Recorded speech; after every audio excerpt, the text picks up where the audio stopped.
Hold on to your lug nuts, ladies and gentlemen. It is WrestleMania week, and we also have AEW Dynasty in the books. Welcome back to the Wrestling is Bullshit podcast. It is April 14th. Happy birthday to my sister. If you know, you know.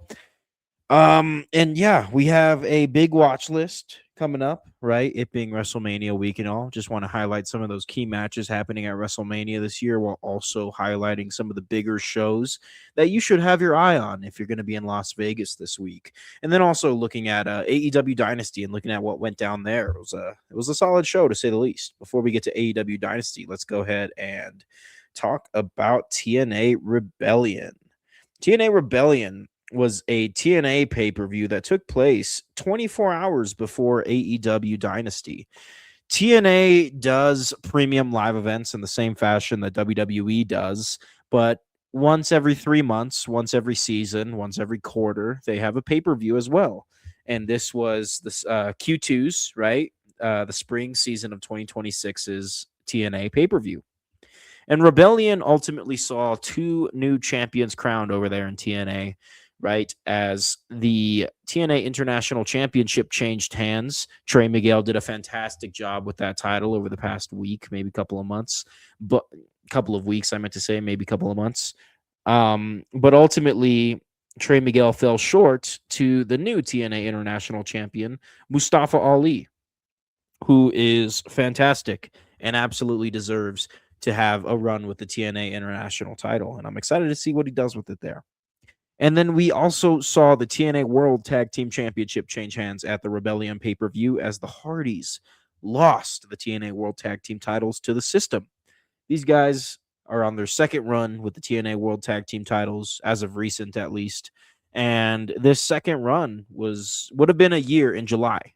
Would have lasted a year in July. But no.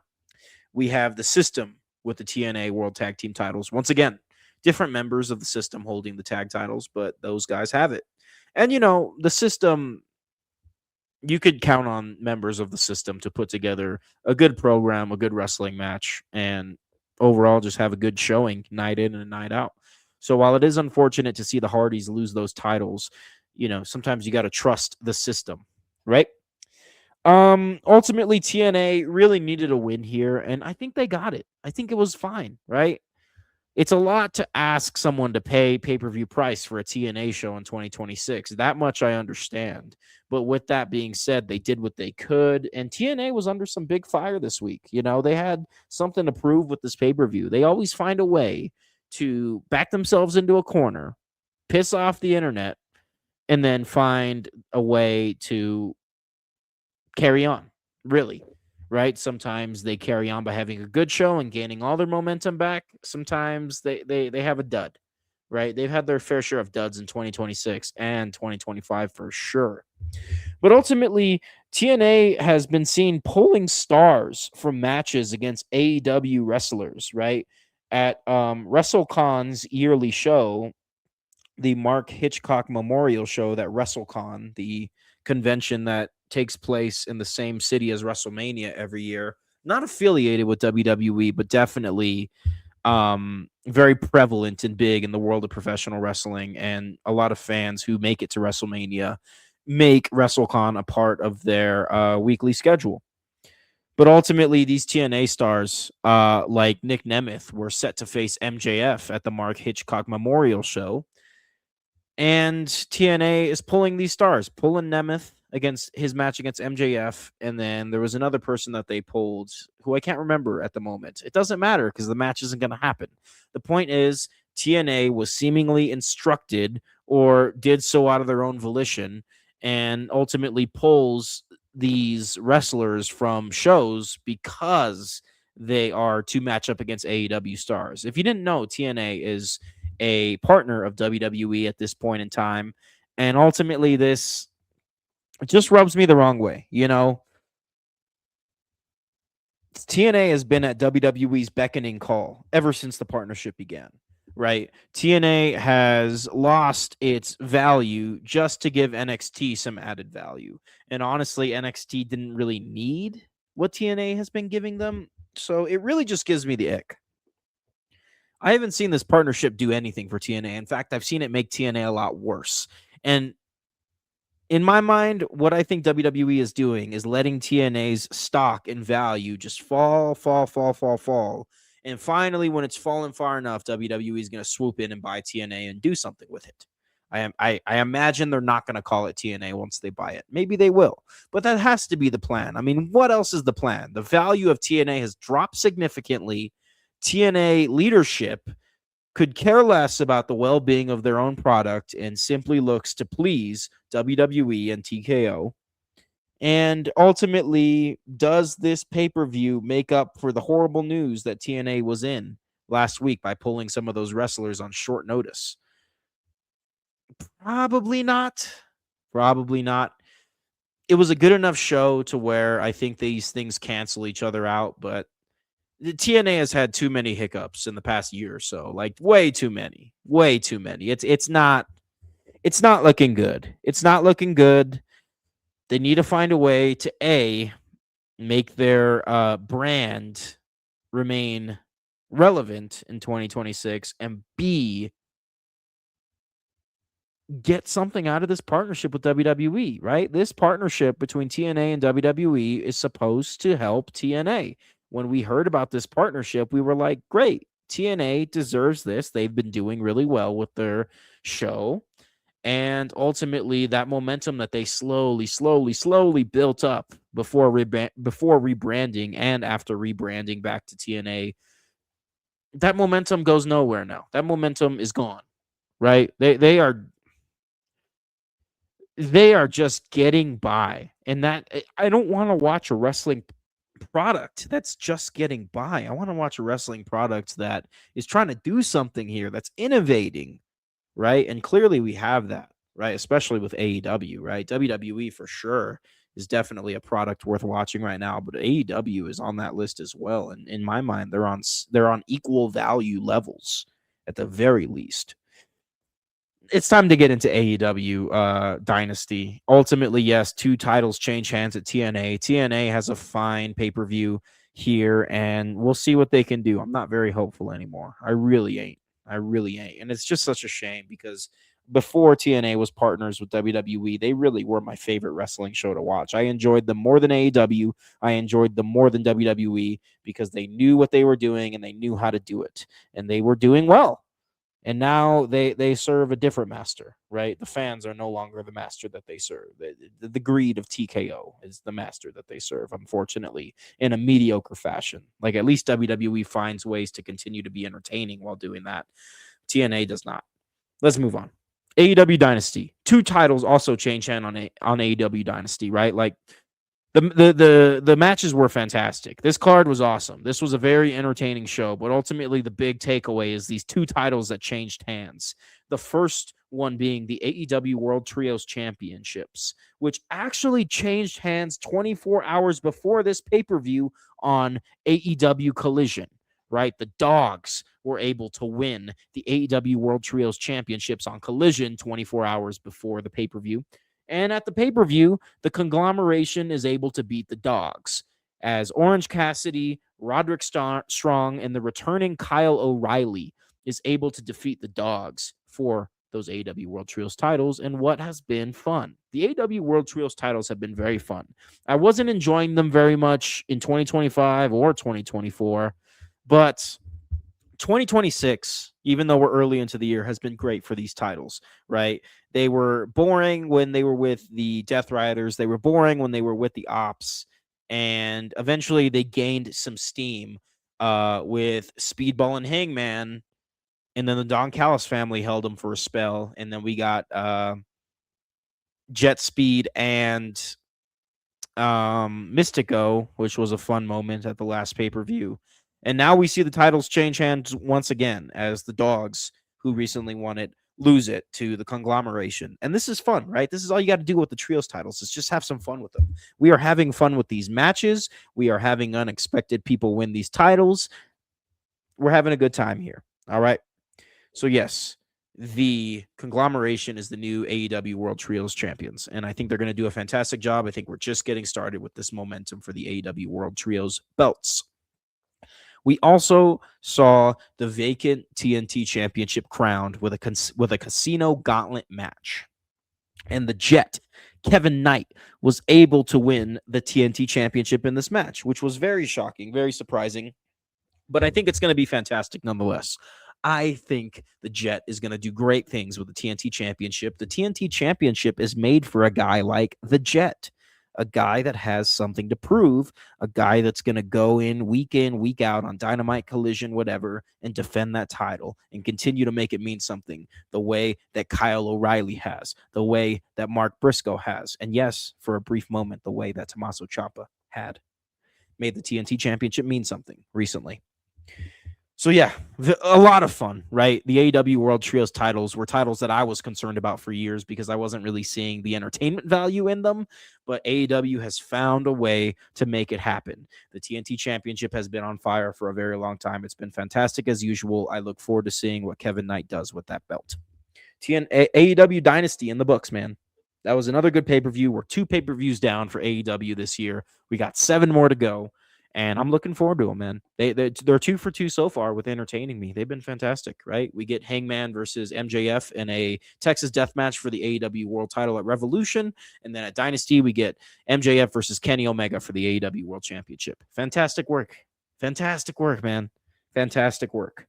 All right, let's go ahead and get into this watch list because we do have a lot of shows ahead of us, it being WrestleMania week and all. And the watch list starts off at NXT Revenge, a special episode of NXT this Tuesday, as we have 2 prominent title matches on NXT Revenge. We will see Tony D'Angelo defend the NXT Championship against Ethan Page. We will see Lola Vice defend the NXT Women's Championship against JC Jane. NXT Revenge is going to be a great show. I'm excited to see it. AEW Dynamite Spring Breakthrough sees 3 big title matches for Dynamite this week, as Willow Nightingale will defend the TBS Championship against Camille. Kevin Knight has his first TNT title defense against Claudio Castagnoli, and MJF will be defending the AEW World Championship against Darby Allin. Now, I really hope Darby Allin gets a crack at the AEW World Championship in a pay-per-view main event this year. He deserves it. He's been working hard, and he really has been in his element for the past several months on AEW programming. Like, don't get me wrong, I'm not complaining about getting an AEW World Title match on Dynamite at all. I love that, right? But yeah, I really want to see Darby get a pay-per-view main event this year with AEW. That's just something I want to see in conjunction with being happy to see him get his big title match here on Dynamite Spring Breakthrough. All right, let's get into WrestleMania weekend here. We got 3, 4, 5 shows that you should have on your radar this WrestleMania weekend, especially if you're going to be in Vegas. We start with Thursday. We have a CMLL show out of Las Vegas that will see Persephone defend the CMLL World Women's Championship against Tessa Blanchard. It's great to see CMLL having a show in Las Vegas during WrestleMania weekend. CMLL is slowly but surely expanding and making themselves more accessible to the American audience. In fact, on Fox Sports 2, on FS2, this very month, CMLL will air a show or will continually air shows starting on April 24th. April 24th, FS2, CMLL will have itself a show. And that is a Friday, so I imagine that will be Super Viernes, which is their flagship show out of Arena, Mexico. It looks like Super Viernes is getting accessibility in the United States, and you'll be able to watch it on Fox Sports 2 starting on April 24th. I am very freaking excited, dude. I'm very excited to turn on Fox Sports 2 and watch some CMLL Super Viernes when it is available to the American audience. This is something that we've been waiting for years. I used to pray for times like this. Let's go, man. I'm so excited for the expansion of CMLL, their work with AEW, their presence on FS2, all the good things. They're in Las Vegas this week. This is great, man. I used to wish that I could watch some more CMLL, and here we are getting it. Another product I wish I could watch more of, but unfortunately don't have the biggest accessibility to, is Stardom. And Stardom will also be in Las Vegas, as they will have their show this Friday, Stardom American Dream, out of Las Vegas, Nevada. And we will see Alex Windsor defend the Strong Women's Championship against Saya Ida. This American Dream show isn't the biggest Stardom show. It really seems like, I was really hoping to see Saya Kamatami defend the red belt here in American Dream. I was hoping to see the white belt defended. I was hoping to see all the belts defended and see all the stars, all the hate faction members defending the belts that they got. But we're not really seeing that, and that's okay, right? That's fine. This is absolutely a product that I would love to see more of. And here is their big chance, American Dream. Their only United States show that they do in a year. And, they kind of put in a mediocre, lackluster card. I'm sure it'll be fun, but I'm a little disappointed, I must say. I glorified, happy, exhilarated that CMLL is starting to put Super Viernes on American television, their flagship show. Absolutely. But yeah, on the other side of this Stardom situation, I hope that they come around to giving us a big card for American Dream, because we are being asked to pay for this show. This is a pay-per-view. It's a $20 pay-per-view, granted, but still, this is a market that Stardom doesn't like to tap into, right? The American audience, and all the more power to them for it. I understand. I can understand. But yeah, nonetheless, man, Stardom American Dream. If you have ever been curious about the Stardom product, I can't rave enough about it. It is fantastic. It's probably my favorite wrestling product, like out of all of them right now. I'm just unable to watch it live the way that I am able to watch WWE, the way that I'm able to watch AEW, the way that I'm able to watch New Japan, and soon the way that I will be able to watch CMLL. I really wish I was able to keep up to date with Stardom the way that a Japanese audience member could, but we just can't. We just don't have the facilities, and Stardom World isn't the greatest. Yeah.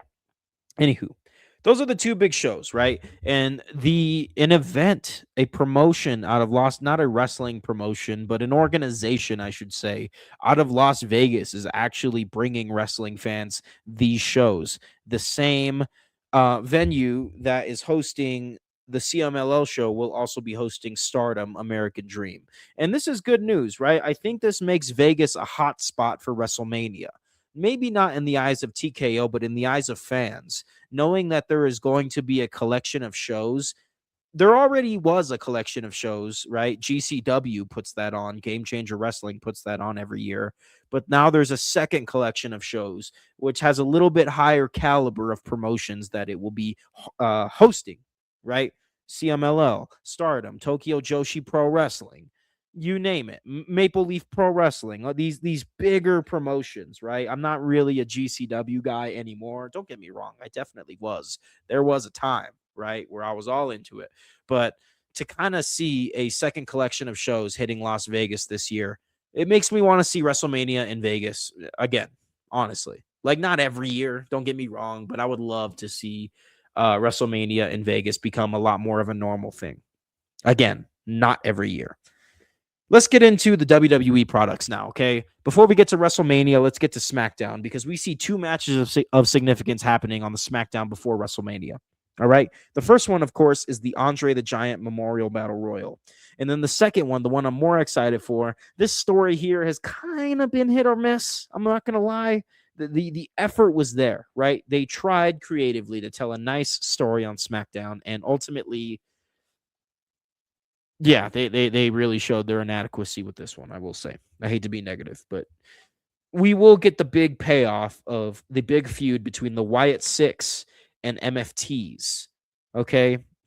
The Wyatt Six have been feuding with the MFTs for a few months now, and now this big faction rivalry will conclude on the SmackDown before WrestleMania in a street fight. And it'll be very cool to see. I'm going to give this a chance, all right? I haven't loved the way that they've been telling the story. I think it's been redundant. I think it's been repetitive. They definitely should have had more for these guys, but they didn't, okay? And now we're coming to the end of this story, and I'm sure they will finish strong, if you will.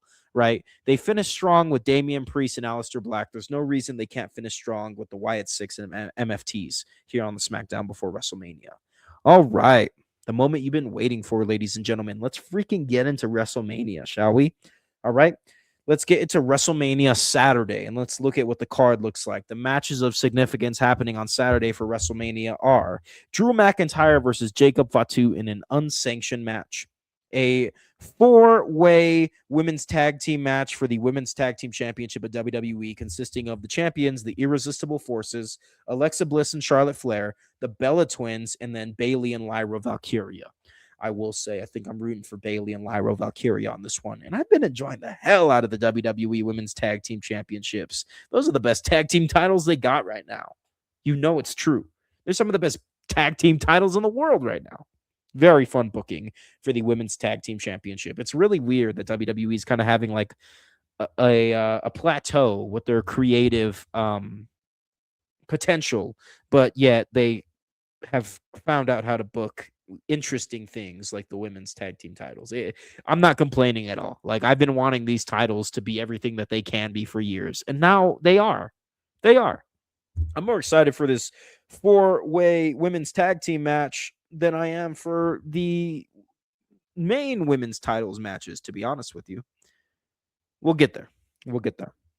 Next, we have AJ Lee versus Becky Lynch for the Women's Intercontinental Championship. This is a rivalry that's been brooding for months now. This is a championship that Becky Lynch and others like Lyra Valkyria have made mean a lot. Very excited to see AJ Lee versus Becky Lynch, which will be AJ Lee's return to WrestleMania in 11 or 12 years, if I'm not mistaken.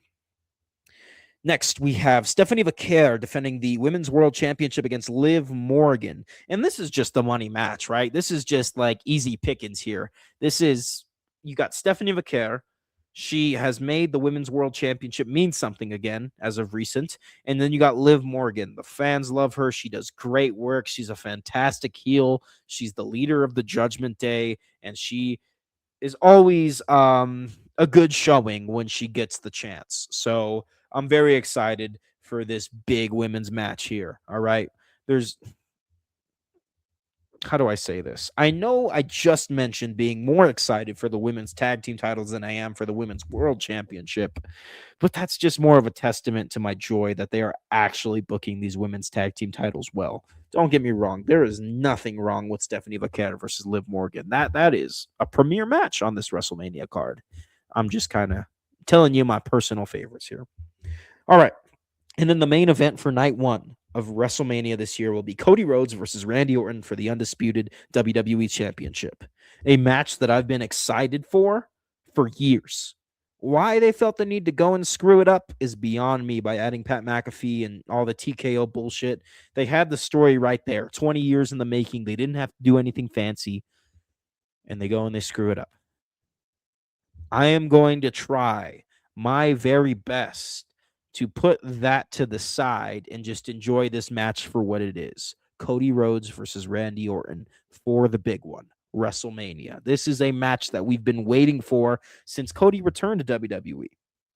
This is a match we've been waiting for a long time.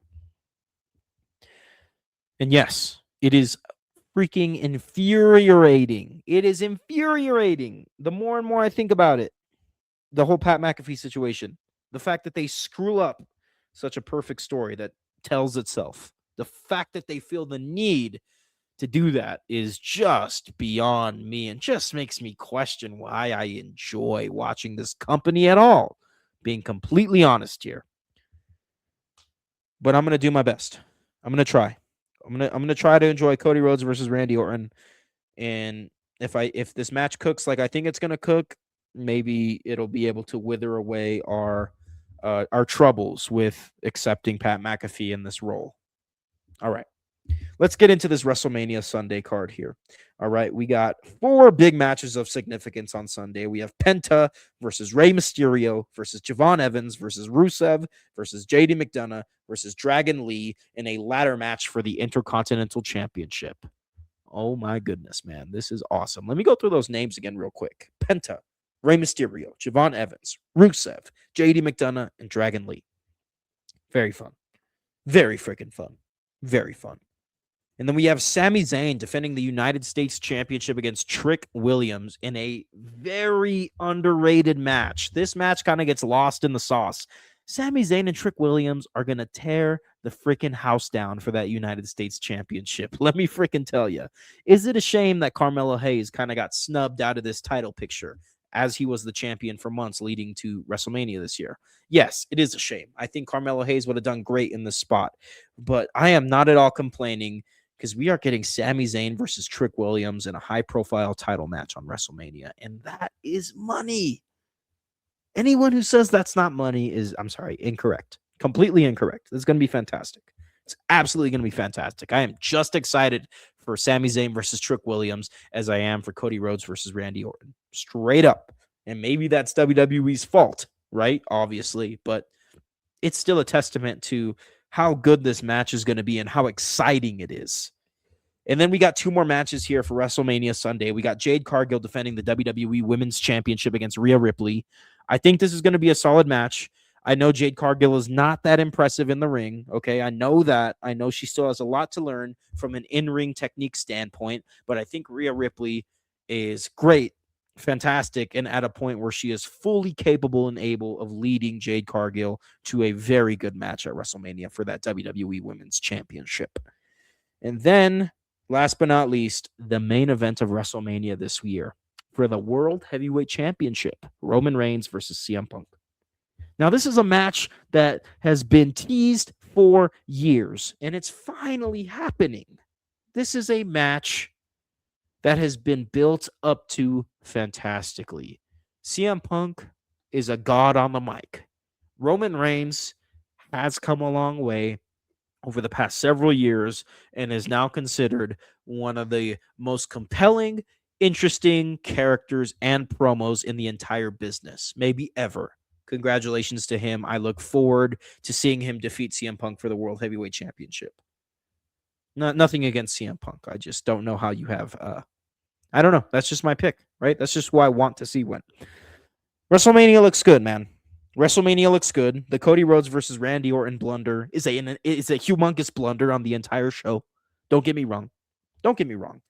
But other than that one blunder, that one catastrophic, important failure of a blunder. Other than that, everything else is pretty damn fantastic. I will say every single other match is very exciting to me, and I look forward to them.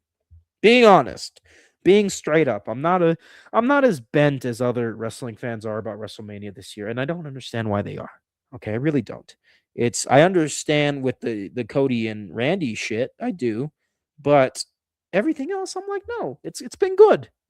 All these matches make sense as to why they're happening and are exciting to think about as we preview WrestleMania. All right, that's the watch list, guys. We got a lot coming this week. We got a lot changing in the world of wrestling, right? We got WWE putting on a good card, minus one blunder, as usual. We got AEW in the best form that they've potentially ever been in. Probably, yeah, the AEW is the best it's ever been right now. And it continues to find ways to get better. It really does. And then, you got CMLL starting a new beginning, making themselves accessible on American television at a reasonable level. All you got to do is tune into FS2 on Friday nights. You got TNA hanging in there, doing their thing. Yeah, it's a good time to be a fan, as always, right? And now, before I let you go, it's time to get into the top 20 champions of wrestling, something that I personally enjoy doing a great amount.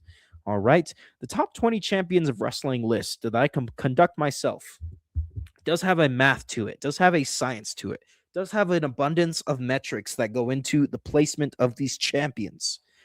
And they are all based around work rate. They're all based around what, everyone? Work rate. Yes, this will have some pretty important champions in the top 3, all right?